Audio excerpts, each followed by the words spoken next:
Generation 4 was a notable era in Pokemon history for many reasons. The first DS games, global trading, physical special split, but one other thing this generation is memorable for is pushing the importance of legendary Pokemon.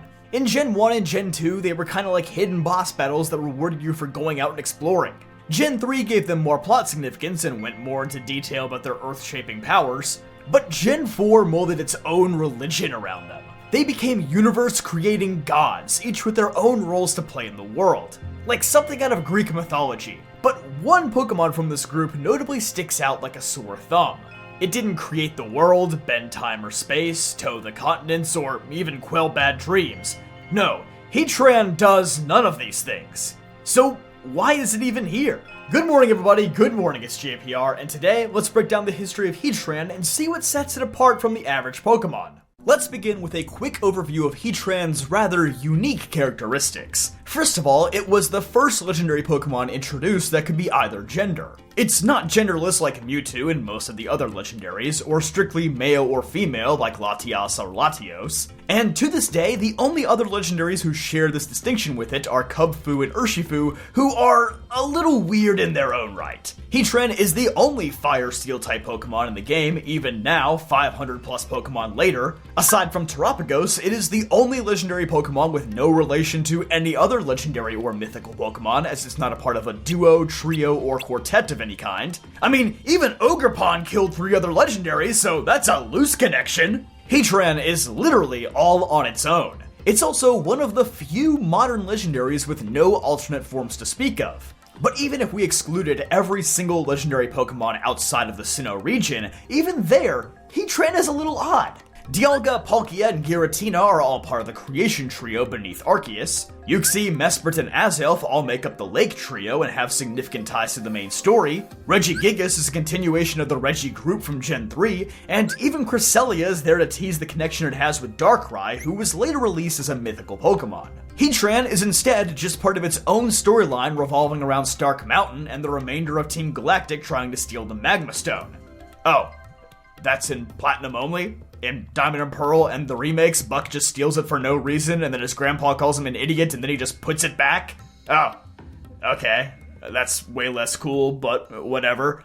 Well, regardless, Pokemon Platinum is the only game that really offers any insight into Heatran and why it exists to begin with. But since that game is probably older than quite a few people watching this video, holy crap, I hate coming to that realization, let's go ahead and explain it. After the confrontation with Kayron and the rest of Team Galactic is resolved, Looker explains that according to the plans he found at the Galactic headquarters, the Magma Stone is an item that controls Heatran, not the volcano itself. But Heatran just shows up after Buck puts the Magma Stone back in every game, so it's not really made clear how the stone controls Heatran. The animated series, Pokemon Generations, on the other hand, shows an alternate version of the Stark Mountain Crisis from Platinum, where it's made much more clear that the Magma Stone acts as a kind of seal on Heatran, and removing it from the pedestal will free Heatran from the depths of the volcano. And when that stone is put back, Heatran just kinda melts back into the earth? Which is a little weird because that's the exact opposite of what happens in the games, but you know what? This makes a lot more sense than the game's explanation, so I'm choosing to roll with this one. But yeah, after all this, you just catch Heatran, and there's really not much else to be said about it for the rest of the game. For years, it would stay this way, and no other light was ever shed on the origins of Heatran or Stark Mountain.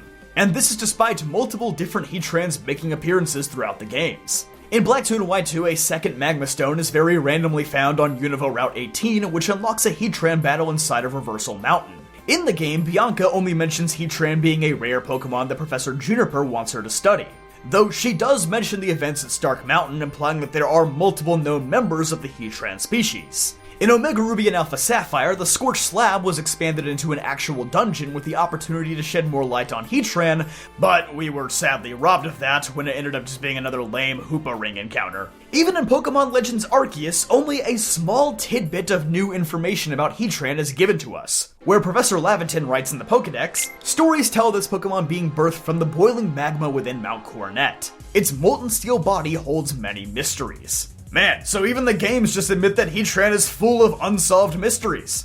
But the part about it being supposedly birthed under Mount Coronet is new information. Mount Coronet was supposedly the first place formed in the Pokemon world, the literal beginning of the Earth. If its fire and steel typing didn't make it obvious enough, this tidbit of info pretty much confirms that Heatran is meant to be a personification of the Earth's core. In fact, there are many real-life legends about a fiery dragon that is said to live inside the core of the Earth. And the roars of this dragon are what would cause volcanic eruptions to happen.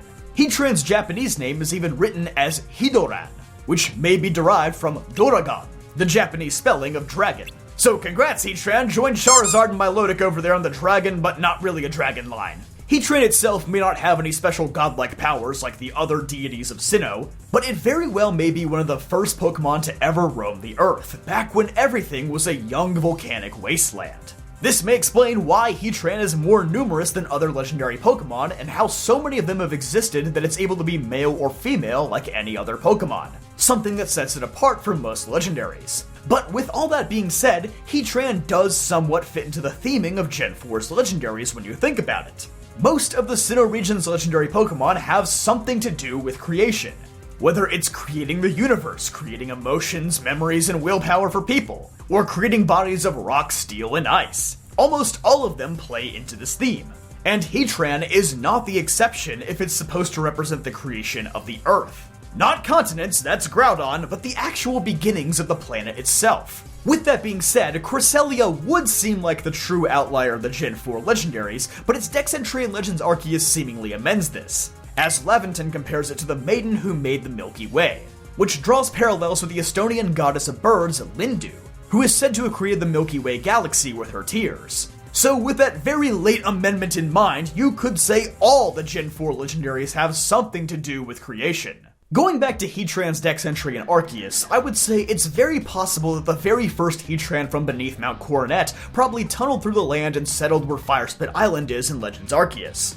Although the game never confirms that Firespit Island and Stark Mountain are the same thing, I would think that they probably are. Yes, Stark Mountain geographically is supposed to be way farther away from Sinnoh than Firespit Island is, but bear in mind that Legends Arceus changed the geography of Hisui in many ways to better serve the gameplay. There's a lot of things on Hisui's map that don't quite line up with the Sinnoh map of today. So I would definitely say that Firespit Mountain is meant to be the beginnings of Stark Mountain and the battle area by extension. Who knows, maybe plate tectonics work at like 100 times the speed of real life in the Pokemon world.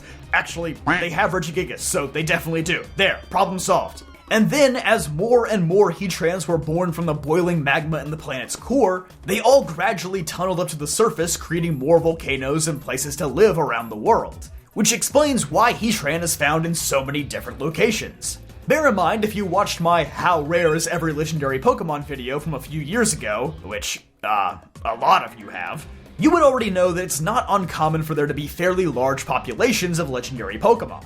Heatran is probably the most notable example, but there are many Pokemon like the legendary birds, Latios and Latias, and Solgaleo and Lunala, where we know for a fact that there are many of them in existence. Very few legendary Pokemon are actually one of a kind, contrary to popular belief. In terms of gameplay reasons behind Heatran's existence, I believe Heatran is meant to be a bit of a throwback legendary in a way. It's meant to resemble the legendary birds or Mewtwo from Gen 1, being a legendary with limited plot significance that is only found at the very end of a long dungeon. Heatran was also created back when most legendaries were based on actual real-life legends. It's not like nowadays where they're like, hey guys, this is Cub Fu, and he's a legendary because he's rare. Like, yes, part of Heatran's legendary status is that he's rare, but he is actually based on real-life legends as well, which I would say is a big part of the legendary criteria. He is basically this oddly perfect specimen that will always be able to exist on Earth so long as volcanoes exist within the Earth, which is, well, basically forever. I find it funny how, at least competitively speaking, Heatran has actually reflected this idea rather well. Heatran is one of the only non-box legendary Pokemon from the earlier gens who hasn't really been power crept out of competitive play. Most players would argue that it has been the most consistently good fire type since Diamond and Pearl. Part of it is just its amazing type combination that no other Pokemon shares. Being fire and steel means that Heatran gets to reap the benefits of fire's strong offensive presence, while also enjoying not being weak to stealth rocks. It also means it's a steel-type Pokemon that isn't weak to fire. Really, the only exploitable flaw in its typing is its double weakness to ground, but hey, just slap an air balloon on that sucker, or just terrastalize it if you have to. It also has an amazing signature move in Magma Storm that deals incredible damage and traps foes simultaneously. And its stats are distributed so well that it's able to wall out most Pokemon while also doing significant damage at the same time. In addition to staying in the OU tier for 15 straight years before it finally dropped just a bit in Scarlet and Violet, Heatran is also a 2-time world champion on the VGC side of things, was one of the most popular Pokemon in Gen 9 Regulation E, and has been a consistent pick in every format it's been legalized in. I don't think Game Freak intentionally designed the perfect legendary to beat power creep and reflect how Heatran has canonically survived for billions of years, but it is a funny coincidence that it has been this good for this long. Even if its in-game lore for many years struggled to justify why it was a legendary Pokemon, the real-life gameplay has more than justified it as a legend in Pokemon history. In conclusion, is Heatran still one of the weirder legendary Pokemon? Yes, absolutely. And I still think it's a little weird to make something like Heatran legendary when Volcarona isn't. But I hope this video helps shed some light on it and why it might just be a tad more important than you originally thought. So what are your thoughts on Heatran? Do you like it, or do you wish it had a little bit more substance to it in the games? Let me know your thoughts down below. But don't forget to like this video if you enjoy, subscribe for more videos just like this one, and I'll see you guys next time.